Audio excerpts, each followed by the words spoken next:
Good evening, ma'am. I'm your student nurse, Elia Pido. It's so nice to see you once again. How have you been feeling recently? The same. The same, alright. Have you been feeling okay? Is your mood now okay? Yeah. Do you feel comfortable? Alright. So it's been a long time, quite a long time since we last met for the interview. And between that in that interval, how have you been feeling? Still the same. So you're still experiencing the same symptoms Yes. and difficulties of falling asleep. Right. So you and I, we know that we both have realized that our main problem that we want to solve is insomnia, based on your experiences and your desire to fix it. Right. All right.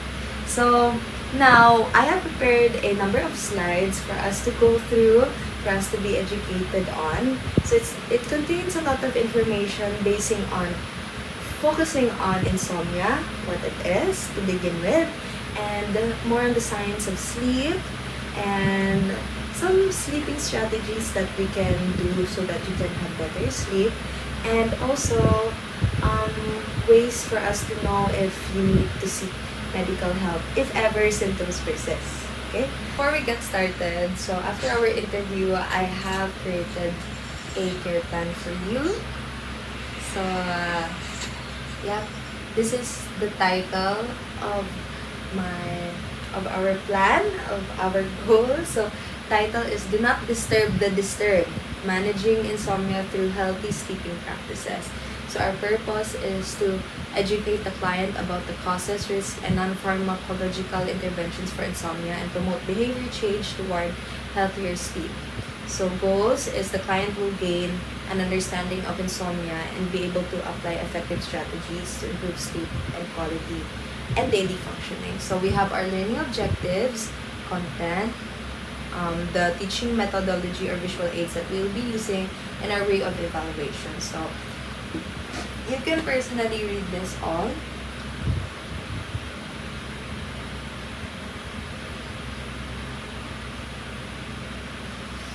Okay, so we only have 8 of them, so are you alright with them? Yes. Okay, so now we can proceed to our presentation. So here are our learning objectives. So by the end of this session, you will be able to define insomnia and identify its symptoms, understand common causes and risk factors, apply practical strategies to manage or reduce insomnia, and know when to seek professional help. So there are 4 of them. And I know and I'm confident that we'll be able to hit all of them by the end of this session. So are you ready now, ma'am? Yes.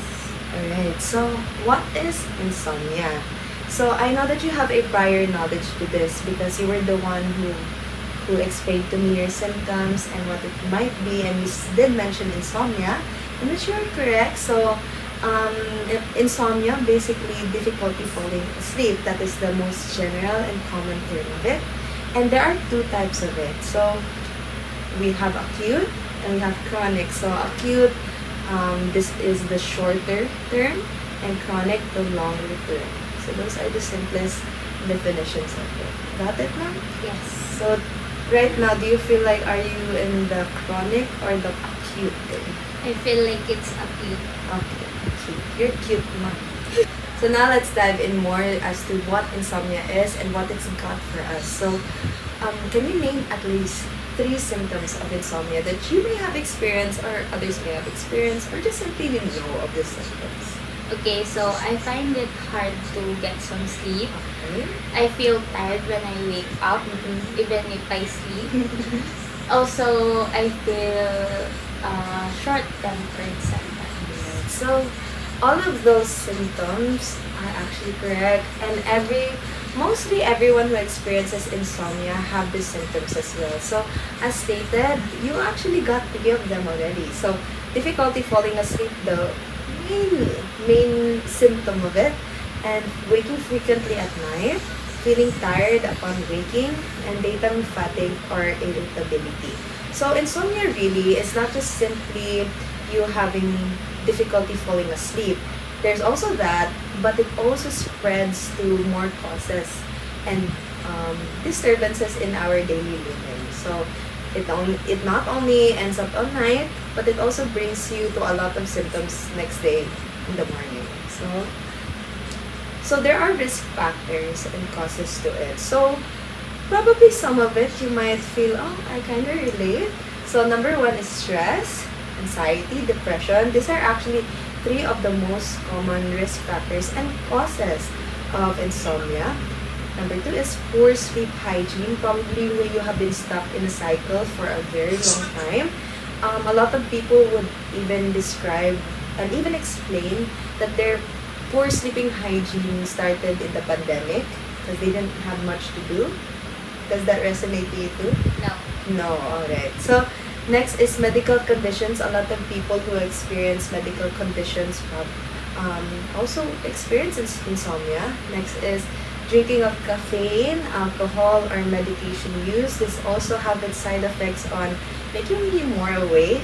And lastly is shift work or irregular sleep schedule. So I do know that you're a dentistry student, right? Yes.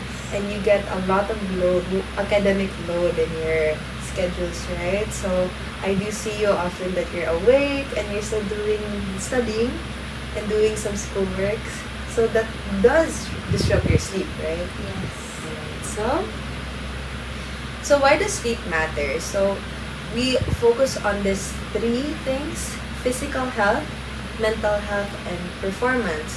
So physical health just mainly your physiological condition, because one of its main function is when we sleep, our body gets to repair, right? It boosts immunity and supports heart health, right? So next is mental health. It improves mood, as how you mentioned earlier that you're short-tempered when you do have insomnia. And it does reduce stress and it enhances cognitive function. So when was the last time, ma'am, you experienced a very, what do you call this, deserving sleep? Now when you woke up, you feel so refreshed. I can't remember. Yeah, you can remember. I mean, that goes to being a dentistry student, right? You guys are one of the busiest students around. So, lastly is performance. So, with better physical health, it improves our cognitive functions. How we concentrate in class. Do we get to focus on the daily tasks that we have on hand? Are we productive? Are we active in our daily living activities? And also memory retention. Have you been feeling recently that your memory is quite disrupted? Yeah. Yeah, me too. I also experienced that, especially when we are low in sleep. Now, we call it in our term, right? In Bisaya, it's lutang. In Same. Lutang pa rin. Okay, so that. So, this is just one of the greatest facts of insomnia. So, it does increase the risk of mental health disorders. I mentioned it earlier. Cardiovascular diseases, obesity, weakened immunity, and cognitive decline by significant percentages, with studies showing a 10 to 45% higher risk depending on the condition. So, you do exercise, right? Yeah. Was there a time in your life you used to do gym? No. Right. But if you do go to the gym, it is one of the unspoken rule, or even like a rule itself, that when you do go to the gym, you really need to have 8 hours of sleep.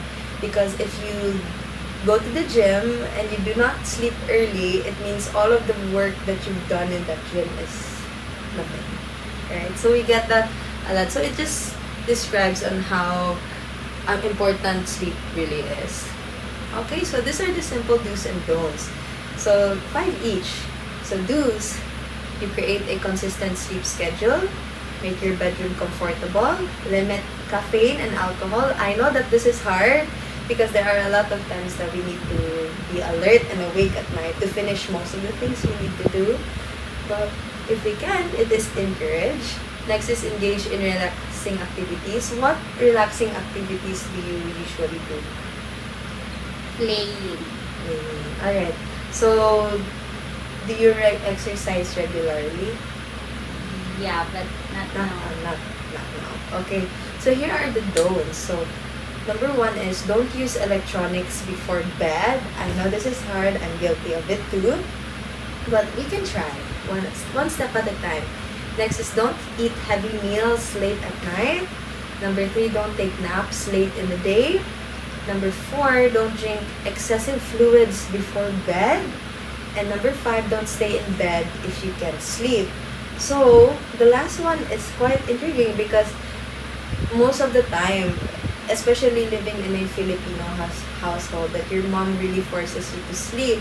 But if you can't stay, it does say that if you do stay in bed and you still can't sleep, it's better to move around so that eventually you'll get sleepy than being irritated not getting sleep. So, here we are at for our first assessment. So, true or false, you can just verbally tell me. So, there are just 4 questions. So, if you resonate with it, say true. Or if you think it's true, if you think it's false, say false. Are you ready? Yes. Okay, first question. You can catch up on sleep during weekends if you're sleep deprived during the week. False. False. Alright. So second is, drinking alcohol before bed helps you sleep better. True or false? True. True. Okay. So, true or false, the more sleep you get, the better, and it's always better to sleep as much as possible. True. True. Okay. Number 4 is, last question, watching TV or using your phone before bed doesn't affect your sleep quality. True. True. So, watching TV or using your phone before bed doesn't affect your sleep quality. You say true. Okay. Somehow true, somehow false. Yeah. I mean, sometimes we do need to watch TV because some of our late night shows air at late night, right? Or phones just to catch up with friends because nighttime is the only time that we're all available. So here are the answers to our true or false. So number 1, you can catch up on sleep during weekends if you're sleep deprived during the week. So, okay, I have my answers here so that we can. So number 1 is false because it explains that you can. So apologies if our video got cut. We lost storage, but good thing it's back up again. So to continue with our true or false assessment, so the answers to the 4 questions of true or false is number 1, it's false. It doesn't mean that you lost 10 hours of sleep during the week. You can catch up by just having a 4-hour sleep on the weekend. So sleeping is a constant and consistent routine that we need to do. Yeah. So kahit sa sleep, bawal yung procrastinating, right? Yung parang later na.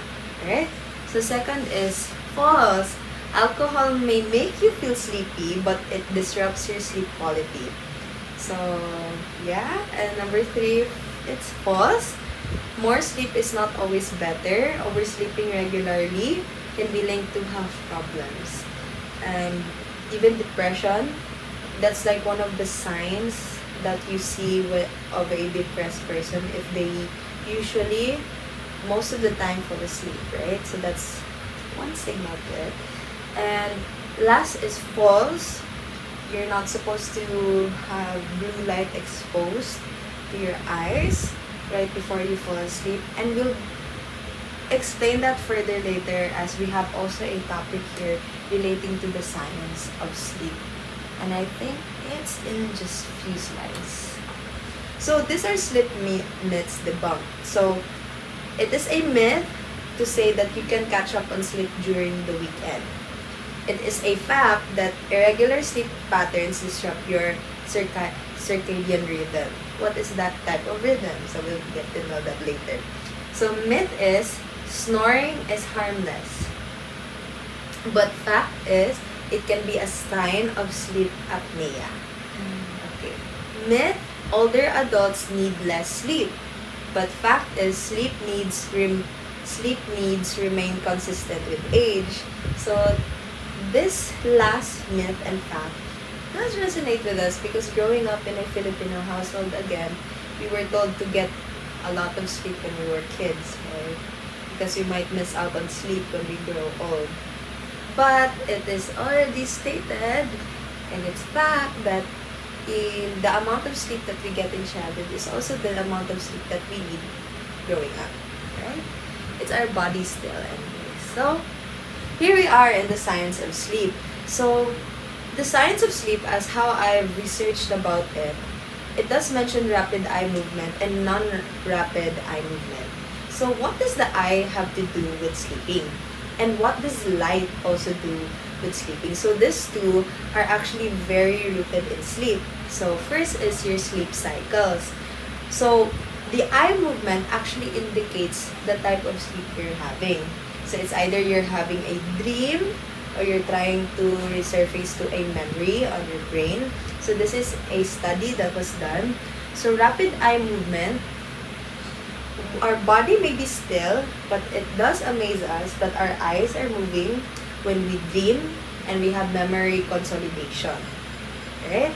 So, for non-rapid eye movement, it's the moments when we have deep sleep and physical restoration. So, the times probably when we're too tired. Have you had those days that just directly sleep and the next thing the last thing you remembered was just sleeping and you didn't have any dreams? Yeah. We have that frequent sleeps, right? But we also have sleeps that when we dream, right? So, here is the circadian rhythm. So, this is our body clock. So, it does function 24 hours. This is the very function that operates when our body wants to wake up now or doesn't wake up, so that. And melatonin, this is the sleep hormone, right? So it does signal your body if it's time to sleep, right? So for both circadian rhythm and melatonin, I've known that they are closely linked to light. Because for melatonin actually activates when the lights are off. That's why most of the time we don't feel sleepy when the lights are on. And the moment that when we feel light entering into our eyes, when we wake up, or when we feel light, that's when melatonin gradually backs out. That's why we wake up. So yeah. Is this the first time you knew about it? No. Okay, you're smart. Next is, how much sleep do you need? So, how old are you? You're 20 years. 20 years old. So, you fall in adults. So, 18 to 64 years for adults. So, we need 7 to 9 hours per night. But of course, sometimes we get to be exempted when we have a lot of schoolworks. But as much as possible, we need to have 7 to 9 hours per night. So, every time that we get to have the chance to do so, or maybe we can have more time management, maybe we can practice this. And teenagers, 8 to 10 hours. Older adults, 7 to 8 hours per night. And children, varies by age. Some sleep 9 to 14 hours. I've met toddlers who sleep during the day and night. So, it accumulates to 14 hours, 15 hours. So, it depends. Children have a lot more liberty. But adults, for us, 7 to 9 hours. Okay? So, we have tips for better sleep. So, sleep hygiene education. We need a consistent sleep schedule. So, we have to fixate in our minds that if we want to sleep at 9, whatever the cost, we will sleep at 9. So, your circadian rhythm may be responsible for your body to wake up or for you to sleep, but it is a mind thought process. So, it's a constant choice. Next is relaxing bedtime routine. So, personally, this becomes hard because I'm not really the type to relax. But for you, you may listen to music or listen to music. Probably distract yourself from blue light. Just inhale and exhale. Okay? Number 3, avoiding screens, caffeine, and heavy meals before sleep. Number 4, cognitive behavioral therapy for insomnia. And number 5, relaxation techniques, breathing, and meditation. So, I want you to repeat after me. So, we breathe through the nose and we exhale through the mouth. Okay? Let's do this 7 times. Okay? 1, 2, 3, inhale. Exhale. Inhale. Exhale. Inhale. It's okay. Inhale. Exhale. Okay, last. Inhale. Close your eyes. Exhale. Alright. So, the role of exercise. So, I know that you do exercise every now and then, but now not really that much. But if ever you get to have the time, I know that you know the benefits of regular exercise, because the more that we move in the day, the more we get to sleep at night because our bodies get tired. So it's a natural response. So avoid intense workouts close to bedtime, because maybe the adrenaline is right up there, and that's what makes you miss your sleeping schedule. And recommendation, you can have a 30 minutes of moderate exercise daily. So I think this is the last one. So when to seek help. So for now, you did mention that it's acute, right? But if it does persist, these are the very things that you need to look out for. Number 1, chronic insomnia or fatigue. Number 2, loud snoring or gasping for air. And number 3, difficulty staying awake during the day. So, of course, this is not just a one-day happening. If it's constant and you've noticed that it's already chronic, so this is that would be the best time to go and seek medical help from a professional. So, consult this professional, better for a sleep specialist, and get you for him or her to get you diagnosed and treated. Okay? So I want to give you a daily mantra in times when you feel like you can't sleep. So I'll say it first and then you'll state it too. Okay? You can say this in front of a mirror, or you just close your eyes and think of yourself. So, rest is not a reward, it's a right. I deserve peaceful sleep, and I choose to care for my mind and body tonight. Rest is not a reward, it's a right. I deserve peaceful sleep and I choose to care for my mind and body too. So, to wrap up this whole this whole session, so all in all, we may have difficulties. All in all, we face difficulties in life, difficulty in sleeping, and we get affected in our daily living. We may have all of these remedies. We may have all of these strategies, but of course, we should not forget to pray and to commit everything to God. For He is the creator of everything. He created rest. In fact, the Sabbath day is the very example of it. So, Christ does value rest too. Alright? So, Psalm 4 verse 8, in peace I will lie down and sleep. For you alone, Lord, make me dwell and safe. Alright, so have you learned things you think we can apply to? Yes. Alright, so to end this, we have a short quiz just to see if you got it. Just to see if you understood everything tackled. So don't worry, you can just tell me the answers. So number 1, true or false? Oh wait, are you ready? Yes. Okay. Number 1, true or false? Going to bed at different times each night has no impact on your sleep quality. False. Number 2, multiple choice. Which of the following is the best sleep environment? A brightly lit room with loud noise. B, a dark, cool, and quiet room. C, a warm room with lots of pillows. D, a room with a TV playing in the background. B, a dark, cool, and quiet. Number 3, fill in the blank. It is recommended to avoid using electronic... low battery. Anyways, it is recommended to avoid using electronic devices like phones or computers at least 30 minutes before bedtime. Okay. So for multiple choice, last question. Which of the following is a good bedtime routine? A, watching an exciting movie. B, exercising intensely. C, taking a warm bath or reading a book. D, checking emails or social media. C, taking a warm bath or reading a book. So let's clap our hands because you got perfect. Yay. It's a good sign that you did learn from our session. So, any takeaways that you want to share, or anything you want to share? No, I just want to say thank you. So, we do hope that you get to have better quality of sleep. And so, thank you so much. And I hope you have a good sleep tonight.